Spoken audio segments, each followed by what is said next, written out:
Solution की बात अगर हम करें तो उसमें दो घटक होते हैं।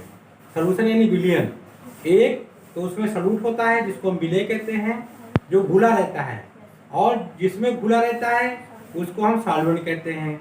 दोनों को जो है मिला देते हैं तो हमें सोल्यूशन मिलता है। तो घटक ए की बात है तो समझ लो विलेय, और घटक बी की बात है समझ लो सॉल्वेंट। ठीक है, तो या घटक ए को मान लो सबसे ज्यादा होता है इसलिए उसको हम सोल्यूशन कह देते हैं, मतलब सॉल्वेंट कह देते हैं, और बी जो है वो स्मॉल क्वांटिटी में होता है, स्मॉल क्वांटिटी में होता है इसलिए उसको हम सॉल्यूट कह देते हैं। तो सबसे पहले हम आइडियल सोल्यूशन यानी आदर्श विलयन और अनादर्श विलयन के बारे में डिफरेंस हम जानेंगे। क्लियर? सबसे पहले क्या है कि प्रत्येक कंसंट्रेशन, अब प्रत्येक कंसंट्रेशन की बात होती है चाहे वो डाइल्यूट हो या कंसंट्रेट हो, दो ही होते हैं, तनु विलयन या सांद्र विलयन। तो चाहे डाइल्यूट कंसंट्रेशन हो चाहे सांद्र विलयन हो, ठीक है ना। राउल्स का जो है ये पालन करता है कौन? आदर्श। जो आदर्श सोल्यूशन होते हैं वो राउल्स का विलयन मतलब राउल्स लॉ को जो है फॉलो करते हैं। राउल्स लॉ से धनात्मक विचलन और राउल्स लॉ से ऋणात्मक विचलन ये किसमें होता है? ये नॉन आइडियल सोल्यूशन में होता है, आइडियल सोल्यूशन में नहीं होता है। तो इसमें क्या होता है, जो ये राउल्स के लॉ को तो फॉलो करते हैं लेकिन ये जो नॉन आइडियल सोल्यूशन होते हैं, ठीक है, अनादर्श विलयन, ये राउल्स के नियम को फॉलो नहीं करते हैं। ना जो है ये करते हैं प्लस डेविएशन दर्शाने वाले और ना निगेटिव डेविएशन दर्शाने वाले, ये राउल्स के रूल्स को फॉलो नहीं करते हैं। सेकंड है जब डेल्टा एच यानी इसका मिक्सचर है, mix that is equal to 0, तो ना तो यहाँ पे एनर्जी निकलती है और ना एनर्जी एब्जॉर्ब होती है, ना तो अवशोषित होती है ना निकलती है। जब डेल्टा एच मिक्सचर, ये मिक्स क्या है? मिक्सचर, इसकी इक्वल टू कितना होता है? ये 0 पे। इसी प्रकार देखो डेल्टा जब एच मिक्सचर की दैट इज ग्रेटर देन ओ, यानी जब 0 से वैल्यू इसकी ज्यादा होती है तो हीट क्या होती है? एब्जॉर्ब होती है। और जब डेल्टा मिक्स एच मिक्स की जो है वैल्यू 0 से कम होती है तो हीट क्या होती है? निकलती है। ध्यान रखिए माइनस होता है, इसमें माइनस लिखा है, माइनस एच लिखा है, डेल्टा एच लिखा है, समझ निकल रही है। और माइनस अगर डेल्टा प्लस डेल्टा एच लिखा है या डेल्टा एच मिक्स लिखा है तो समझ लो एनर्जी क्या हो रही है? एब्जॉर्ब हो रही है।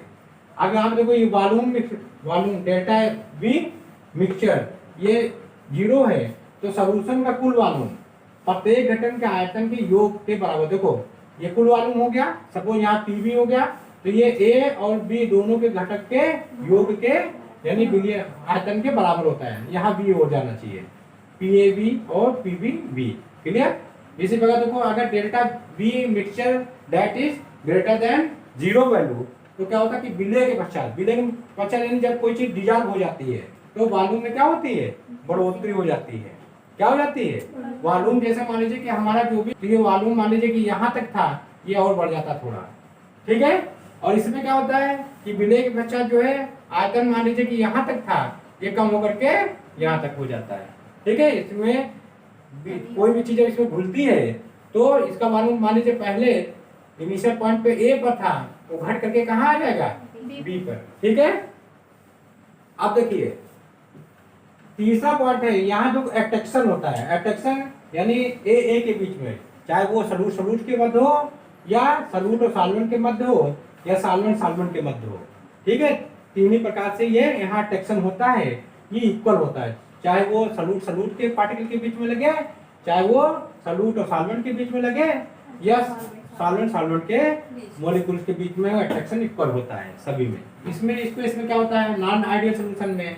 इसमें ए बी अट्रैक्शन जो फोर्स होता है यानी ए फॉर मान लीजिए कोई सॉल्यूट और बी फॉर मान लीजिए सॉल्वेंट, इन दोनों के बीच जो अट्रैक्शन होता है वो सॉल्यूट के अट्रैक्शन से या बीबी यानी सॉल्वेंट के मॉलिक्यूल्स के अट्रैक्शन से कम होता है। और यहाँ पर यही चीज क्या होती है? अधिक होती है। ए बी जो अट्रैक्शन फोर्स होता है वो ए से तथा बी से अट्रैक्शन से अधिक होता है। अधिक कहिए देखो है किन, तो यहाँ पे क्या है? यहाँ पे लेस होना चाहिए, क्या हो जाना चाहिए? ये लेसर का साइन बना दिया। क्लियर? लास्ट में देखिए ए तथा बी की पलायन प्रवृत्ति होता है कि विलयन से बाहर जाने की प्रवृत्ति, ठीक है, विलयन में तथा शुद्ध अवस्था में। अशुद्ध अवस्था में मान लीजिए कि ये शुद्ध अवस्था में है दोनों, लेकिन जब घोल देंगे तो विलयन में हो जाएगा। ठीक, तो अभी तो चाहे वो शुद्ध अवस्था हो और चाहे वो विलयन हो, इन दोनों के बाहर जाने की जो प्रवृत्ति होती है सोल्यूशन से वो इक्वल होती है, उड़ जाएंगे। पलायन मतलब बाहर जाना। यहाँ देखो ए तथा बी की पलायन जो प्रवृत्ति होती है प्योर कंपोनेंट्स की अपेक्षा सोल्यूशन में अधिक रहती है। तो ये ऐसे तो ये जल्दी पलायन नहीं होते। देखो पानी रखे रहते हैं आप, एथिल अल्कोहल रखे, लेकिन जब इसको घोल देते हैं, मिक्सचर बना लेते हैं, तो पलायन प्रवृत्ति क्या हो जाती है, बढ़ जाती है, यानी दोनों तेजी से गायब होते हैं। ठीक है, अब यहाँ देखिए ए तथा बी की जो पलायन प्रवृत्ति होती है वो विलयन में कम होती है। जैसे जब हम एसीटोन और ये ट्राइक्लोरोमेथेन, इसको हम क्या कह देते हैं, ट्राइक्लोरोमेथेन, या इसको हम क्लोरोफॉर्म भी कहते हैं, इन दोनों का मिक्सचर। यहाँ जितने भी घटक है, चाहे वो बेंजीन तथा ये टॉलुइन की बात हो, ठीक है, ये पूरा अप्लाई होता है। जितना भी हमने रूल्स बताए हैं वो एग्जाम्पल होते हैं। ये नॉर्मल, ये क्या होता है, नॉर्मल ये हेक्सेन तथा नॉर्मल हेप्टेन, और यहाँ पे दोनों को मिला देते हैं तो मिक्सचर होगा। अब इसमें कोई एक ज्यादा जो मात्रा में होगा सॉल्वेंट का काम करेगा और जो कम मात्रा में होगा वो सॉल्वेंट का काम करेगा। यहाँ पे देखो एथिलीन डाइब्रोमाइड तथा एथिलीन डाइक्लोराइड, ठीक है, इन दोनों, ये दोनों जो है क्या हो जाएंगे, जिसमें कोई एक सॉल्वेंट का काम करता है और एक सॉल्यूट का काम करता है। अब जो देखिए ये तो हो गया आपका आइडियल सोल्यूशन के लिए। अब अनादर विलयन के लिए दो ऑप्शन है, ठीक है ना, जल प्लस एथेनॉल, ठीक है, एसीटोन तथा एथेनॉल, और यहाँ पे साइक्लोहेक्सेन तथा एथेनॉल, सब जगह क्या है, एथेनॉल ही है कॉमन, क्लियर। और यहाँ पे देखिए, यहाँ पे एसीटोन तथा ये क्लोरोफॉर्म, यहाँ जल H2O तथा नाइट्रिक एसिड HNO3, और यहाँ पर ये क्या है, क्लोरोफॉर्म तथा CC यानी बेंजीन। तो बेंजीन में इसमें डेविएशन जो होता है वो नीचे की ओर होता है ना, और इसमें जो डेविएशन होता है ये अपसाइड होता है। इसको धनात्मक डेविएशन कहते हैं, इसको ऋणात्मक डेविएशन कहते हैं, clear. Thank you sir. Pause कर।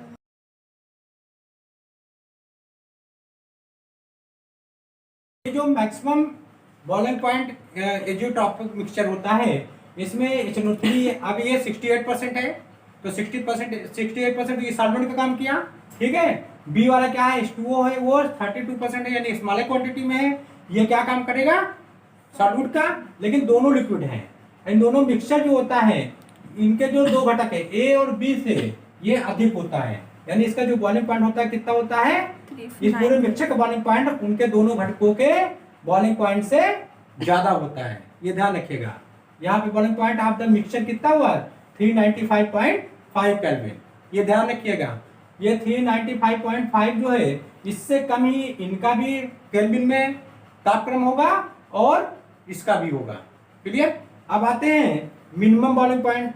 इसमें इथेनॉल 95%, इसलिए ये सॉल्वेंट का काम कर रहा है, और ये जो जल है वो 4.5%, इसलिए ये सॉल्यूट का काम कर रहा है। इनका जो मिक्सचर होता है, मिक्सचर का जो बॉइलिंग पॉइंट है वो 351.3 केल्विन है। ये ए और बी के, यानी जो घटक है इसके, ए यहाँ घटक कौन सा है, इथेनॉल, बी कौन सा है, H2O, इन दोनों घटकों के जो है जो टेम्परेचर है उससे कम होता है। तो यहाँ पे मिक्सचर का जो एजियोट्रॉपिक जो है, एजियोट्रॉप्स पॉइंट बना, वो कितना बना, 351.3 केल्विन। अब यहाँ आप समझते हैं, देखिए कंपोनेंट्स क्या है, किसी भी सॉल्यूशन दो कंपोनेंट्स होते हैं, जो ज्यादा है वो सॉल्वेंट, जो कम है वो सॉल्यूट। तो ए में यहाँ वाटर है और यहाँ पे एथेनॉल है, इन दोनों का जो ए का मास परसेंटेज है वो कम है, तो सॉल्यूट का काम करेगा, 4.43 है ना, और ये लगभग यहाँ दिए थे। और दूसरा क्या है आपका, एथेनॉल है, ये हमने यहाँ पे दिया नहीं था इसमें। तो देखिए ए का कितना है, ए का है 373 है, बी का कितना है 351.3 है, ठीक है। तो इन दोनों से क्या होता है, ये जो ट्रॉप का जो वो होता है बॉइलिंग पॉइंट वो कम होता है, ठीक है। अब दूसरे वाले में देखिए, यहाँ ये आपका वो है क्लोरोफॉर्म है और ये एथेनॉल है, इसमें ए का जो मास परसेंटेज कितना है 33 हो, तो ये 33 है, तो ये ज्यादा हो जाएगा, ये सॉल्वेंट का काम करेगा, ये सॉल्वेंट का काम करेगा।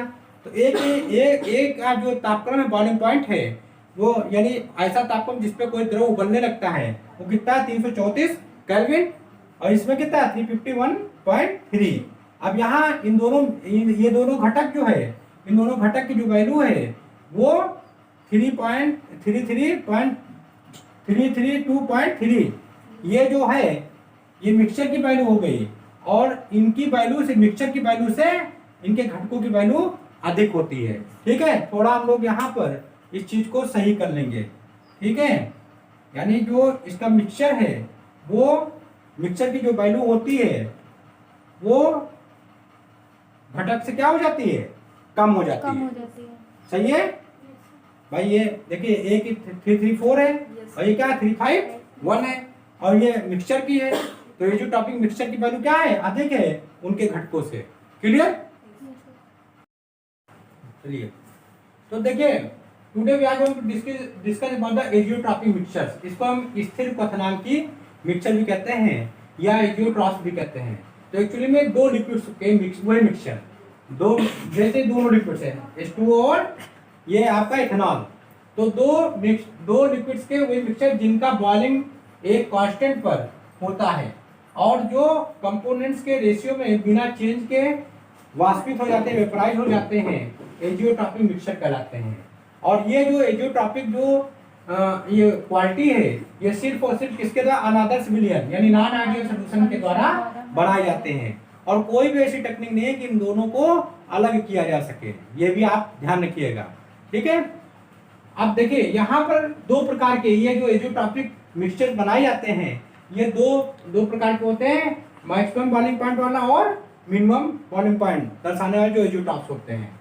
तो सबसे पहले हम ले लेते हैं mixture. Today we are going to discuss about the ideal solutions, और after that we will discuss about the negative deviation in the non-ideal solutions and positive deviation in the non-ideal solutions। तो सबसे पहले ideal solutions क्या होते हैं? Yesterday I have told you, सबसे पहले क्या होता है बेटा कि ये आपका कोई सॉल्वेंट है, सॉल्वेंट भी लिक्विड, और इसमें जो सॉल्यूट पड़ा है वो भी लिक्विड। अब मान लीजिए कि इसमें बेंजीन है, तो बेंजीन ज्यादा मात्रा में है तो सॉल्वेंट का काम कर लिया, ठीक। और ये जो आपका टॉल्यूइन है ये कम मात्रा C6H5CH3, तो ये दोनों जो लिक्विड है, ये भी लिक्विड है और ये भी लिक्विड है, तो लिक्विड लिक्विड किसको क्या कहते हैं, लिक्विड पेयर कहते हैं या द्रव युग्म कहते हैं। तो आदर्श विलयन में जो जैसे ये बेंजीन और टॉल्यूइन के मध्य जो दोनों लिक्विड हैं और दोनों में एक सॉल्यूट का काम करता है और एक सॉल्वेंट का काम करता है, ये दो घटक है। ए मान लीजिए इसको या बी मान सकते हो, इसे ए मान सकते हो या बी मान सकते हो। तो सॉल्यूशन में अगर इसको ए माना इसको बी माना तो यहाँ क्या हो, सॉल्यूशन कैसा है, मिक्सचर हो गया, ए और बी का मिक्सचर हुआ, ठीक। अब इसके अंदर दो प्रकार की और चीजें उपलब्ध है, एक तो ए और ए भी होते हैं, यानी सॉल्वेंट सॉल्वेंट के मध्य जो है अट्रैक्शन है, और या बी एंड बी के मध्य इसमें भी अट्रैक्शन, ये घटक है, किसके घटक है, यानी फैक्टर ये सॉल्यूशन के। तो ए बी क्या है, यहाँ पर ए बी के बीच में जो फोर्स है अट्रैक्शन फोर्स, यानी एक दूसरे को आकर्षण कर देने वाला बल, अपनी तरफ जोड़े रखने वाला बल है ना। इसी वजह से क्या होता है कि ये जो अट्रैक्शन फोर्स है ये इनके जो घटक हैं, चाहे इसको सॉल्वेंट मान लो या इसको सॉल्यूट मान लो, इन दोनों घटकों के मध्य जो भी अट्रैक्शन ए के बीच, यानी सॉल्वेंट सॉल्वेंट के मध्य जो है अट्रैक्शन फोर्स या सॉल्यूट सॉल्यूट के मध्य अट्रैक्शन फोर्स, ये सब इक्वल होते हैं जितना सॉल्यूशन का जो है, सॉल्यूशन यानी ए और बी के मध्य यानी सॉल्वेंट और सॉल्यूट के मध्य जो अट्रैक्शन होते हैं, ये आपका जो पोर्शन है ये विलयन है, ये आपका क्या है, सॉल्वेंट है, और ये आपका क्या है, सॉल्यूट है। ये सब अट्रैक्शन फोर्स जो इसमें समान होते हैं, तो इसीलिए इसको हम आदर्श विलयन कहते हैं, इसीलिए हम इसको आइडियल सॉल्यूशन कहते हैं, और ये राउल्ट्स के लॉ को फॉलो करते हैं। क्लियर? इसमें होता है कि लिक्विड लिक्विड पेयर में जो स्ट्रक्चर होता है, यानी दोनों लिक्विड का जो स्ट्रक्चर होता है वो कैसा होता है, सेम होता है, इनमें ध्रुवता जो होती है वो एक जैसी होती है, ठीक है। और ये सेम केमिकल नेचर, इनकी जो केमिकल स्वभाव होता है यानी रासायनिक स्वभाव होता है वो भी एक जैसा ही होता है, यानी दोनों लिक्विड है। क्लियर? तो ये आदर्श विलयन है जो कि राउल्ट्स के रूल्स को फॉलो करते हैं। क्लियर? अब let us start the other things. We are going to discuss about the non ideal solution, यानी अनादर्श विलयन। अनादर्श विलयन जो होता है इसमें दो प्रकार के डेविएशन होते हैं, ये ध्यान रखिएगा। आइडियल सॉल्यूशन में ना कोई पॉजिटिव डेविएशन होता है ना कोई निगेटिव डेविएशन होता है, और ये राउल्स के नियम को फॉलो करते हैं। और नॉन आइडियल जो सोल्यूशन होती है राउल्स के नियम को फॉलो नहीं करते हैं। राउल्स के नियम से जो पॉजिटिव डेविएशन होता है उसमें क्या होता है कि ए और बी मिलकर के एक सोल्यूशन बनाते हैं। मैंने वहां बताया था, जैसे मान लीजिए कि ये है ऑलरेडी, इसमें ये हमने ए घोल दिया, और इसमें इसी में जो क्या होता है एक हमने सॉल्यूट डाला, उसको क्या मान लिया हमने बी। तो जो मिक्सचर बनेगा वो क्या बनेगा, ए और बी का बनेगा ना, ए और बी का बनेगा। तो जाहिर सी बात ए और बी, ए की जगह हमने देखो क्या मान लिया CCl4, और बी की जगह हमने क्या मान लिया N-हेप्टेन मान लिया। इसमें जो घटक होते हैं ये चाहे इसको सॉल्वेंट मान लीजिए और चाहे इसको सॉल्यूट मान लीजिए, इन दोनों के मध्य जो आकर्षण बल है, ए के मध्य आकर्षण बल और बी के मध्य जो आकर्षण बल है, ये जो है विलियन से हमेशा ज्यादा होते हैं। ठीक है, अब यहाँ देखिए वेपर प्रेशर जो सोल्यूशन, इस सोल्यूशन जो वेपर प्रेशर होता है, ये वेपर प्रेशर आप उसी संगठन के वेपर प्रेशर से क्या होता है अधिक होता है। सोल्यूशन का वाष्प दाब जो होता है, इस सोल्यूशन का वाष्प दाब जो होता है ये इसी यानी ए और बीबी के संगठन का जो वाष्प दाब होते हैं उनसे अधिक होता है। देखिए विलियन के घटकों की जो पोलैरिटी होती है, विलियन, अब देखिए ये तो हो गया आपका पॉजिटिव डेविएशन होता क्या है, विलियन के घटकों की पोलैरिटी। घटक कौन है, ए है और बीबी है। ठीक है, अब जो है जो जिसकी मात्रा ज्यादा वो सॉल्वेंट का काम करेगा, जिसकी मात्रा कम वो सॉल्यूट का काम करेगा। तो विलियन के घटकों की जो पोलैरिटी होती है यानी ध्रुवता होती है, वो हाइड्रोजन जो हाइड्रोकार्बन चैन्स होती है की लंबाई आर में समानता होती है, यानी कोई छोटी होती है और किसी की बड़ी होती है। जैसे CCl4 में देखो एक ही कार्बन है, और यहाँ देखिए नॉर्मल हेप्टेन में कार्बन की संख्या कितनी होगी 7। ठीक है, तो कार्बन क्या है, कार्बन की संख्या में डिफरेंस है कि नहीं है। तो ये जो डिफरेंस है यही असमानता या इनइक्वालिटी ये पॉजिटिव डेविएशन को शो करती है। समझ में आ गया। अब देखिए दूसरा सिस्टम है निगेटिव डेविएशन। क्या होता है, इसमें जो विलियन बना है ये क्या है आपका, ये सोल्यूशन है, मिश्रण है, और ये इसके जो घटक हैं ए, चाहे इसको सॉल्वेंट मान लो और इसको चाहे आप सॉल्यूट मान लो, लेकिन वाष्प दाब ये ध्यान रखिएगा कि हमेशा विलियन का होता है, सॉल्यूट का नहीं होता। तो दोनों में से किसी को एक आप जो है इस घटक को आप मान सकते हैं। ठीक है, जो ज्यादा संख्या में होगा, ए ज्यादा संख्या में ये सॉल्वेंट का काम, बी भी ज्यादा है तो ये सॉल्वेंट का काम करता है। तो विलियन का जो वाष्प दाब होता है ये कम होता है उसी संगठन के आदर्श विलियन के वेपर प्रेशर से। ठीक है, ये तो आपको ध्यान रखना। अब देखिए मैंने यहाँ पे एक सोल्यूशन बनाया, तो एक ए को हमने मान लिया क्लोरोफॉर्म और बी को हमने मान लिया एसीटोन। दोनों को मिलाया तो एक मिक्सचर बना जिसको हमने सोल्यूशन कहा। अब सोल्यूशन में दो घटक हैं, ए है और बी है। तो अब एक्चुअली में ये ऋणात्मक जो डेविएशन होता है, जो राउल्ट लॉ से बिल्कुल राउल्ट लॉ से जो निगेटिव डेविएशन होता है, वो एक्चुअली में ए और बी के मध्य में क्या हो जाता है, हाइड्रोजन बॉन्ड बन जाता है। इस वजह से ऋणात्मक डेविएशन होता है, या केमिकल रिएक्शन हो जाती है दोनों में। तो इसमें क्या होता है, ऋणात्मक क्या हो जाता है, डेविएशन होता है। ठीक है, यानी एनर्जी क्या हो जाती है, एब्जॉर्ब होती है, ध्यान रखिएगा। और इसमें क्या होती है, इसमें कभी कभी क्या होता है कि रिएक्शन नहीं होती है, यानी इसमें हाइड्रोजन बॉन्ड नहीं बनता है, इसलिए इसमें कोई केमिकल रिएक्शन बहुत ही कम होता है, होता भी होगा तो बहुत ही कम होता है। ठीक है, तो ये मेन चीज है कि अगर ऋणात्मक निगेटिव डेविएशन है तो उसमें हाइड्रोजन बॉन्ड बनना है या केमिकल रिएक्शन उसमें होनी ही होनी है।